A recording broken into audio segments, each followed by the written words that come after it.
Salinger's son says previously unpublished work by his late father will be coming out. One of the book world's greatest mysteries is finally ending, J.D. In comments that appeared Friday in The Guardian, Matt Salinger confirmed long-standing reports that the author of The Catcher in the Rye had continued to write decades after he stopped publishing books. He said that he and Salinger's widow, Colleen, are going as fast as we freaking can to prepare the material for release. Advertisement he wanted me to pull it together, and because of the scope of the job, he knew it would take a long time. Salinger said of his father, who died in 2010 and had not published work since the mid-1960s. This was somebody who was writing for 50 years without publishing, so that's a lot of material. So there's not a reluctance or a protectiveness. When it's ready, we're going to share it, he said.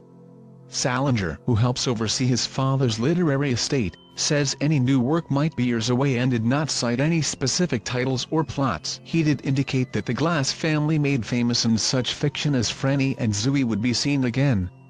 "I feel the pressure to get this done more than he did," he said, adding that the unseen work will definitely disappoint people that he wouldn't care about, but for real readers, I think it will be tremendously well received by those people and they will be affected in the way every reader hopes to be affected when they open a book. Not changed, necessarily, but something rubs off that can lead to change. Longtime Salinger publisher Little, Brown & Company had no comment Friday. J.D. Salinger published just 4 books in his lifetime, 9 stories, The Catcher in the Rye, Franny and Zooey, and a volume with the 2 novellas Raise High the Roof Beam, Carpenters and Seymour, an introduction. The last work to come out in his lifetime was the story Hapworth 16, 1924, which appeared in The New Yorker in 1965.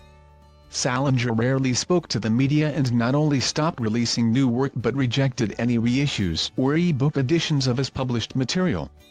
This year marks the centennial of his birth, and signs of a new openness emerged in 2018 when his estate permitted new covers and a boxed edition of his old fiction to come out for the 100th anniversary.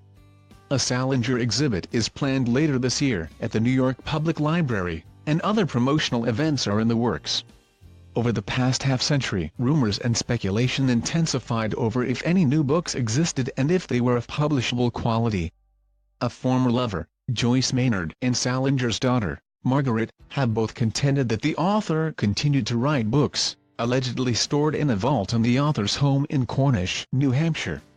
A 2013 documentary and book by Shane Salerno and David Shields cited 2 independent and separate sources in predicting 5 new works. One of the Salinger books would center on Catcher protagonist Holden Caulfield and his family.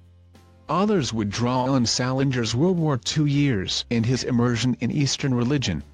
Matt Salinger has dismissed the contents of the Salerno-Shields project, but never definitively said that no new work would appear. Salerno wrote in an email Friday to the Associated Press that it was always his, J.D. Salinger's, intention, and specific direction, to have his work published after his death. "I'm thrilled the Salinger fans around the world will finally get to see this important work from one of America's finest writers. As the stories roll out over the years, I think you will find that all of our reporting was correct," Salerno added.